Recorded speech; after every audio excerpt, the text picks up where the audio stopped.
Hello mga kalantua, good morning, good morning. Ayan, magdi-DIY tayo ng mga halaman sa mga tabi-tabi para makagawa tayo ng bulaklak para sa ating mga mahal sa buhay.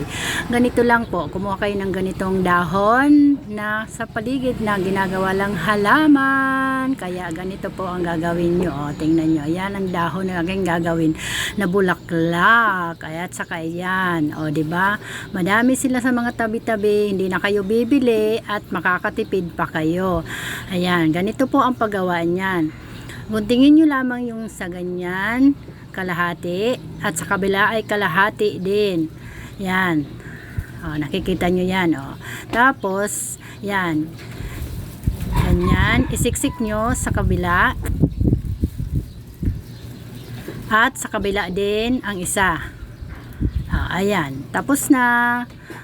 Kumuha din kayo ng pwede nyong ilagay na mga bulaklak o kahit na anong bulaklak. Kagaya nito, ganito lang nabili ko kasi nakabili lang ako ng mura, 50 pesos lang, marami na akong nagagawa. Pagputol-putulin nyo lang yan, tapos isiksik nyo yan doon sa bunganga ng ginawa nyong halaman na kalya.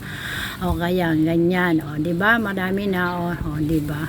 Ganyan lang, o tapos pag kinumpul-kumpul nyo, tapos yung nagawa nyo, isiksik nyo, o, tapos may bulaklak na kamyo na panglagay nyo sa inyong mga mahal sa buhay. O, diba? Nakatipid na kayo, nakamura pa't nakatipid, maganda pa nagawa nyo. O, diba? Ang ganyan, ang saya. O, dami kong nagawa. Kaya, ano pa, gawin nyo rin ito. O, marami yan. Kaya, thank you so much for watching. God bless you all. Happy All Saints Day. Happy All Saints Day. Thank you so much for watching. Count me in.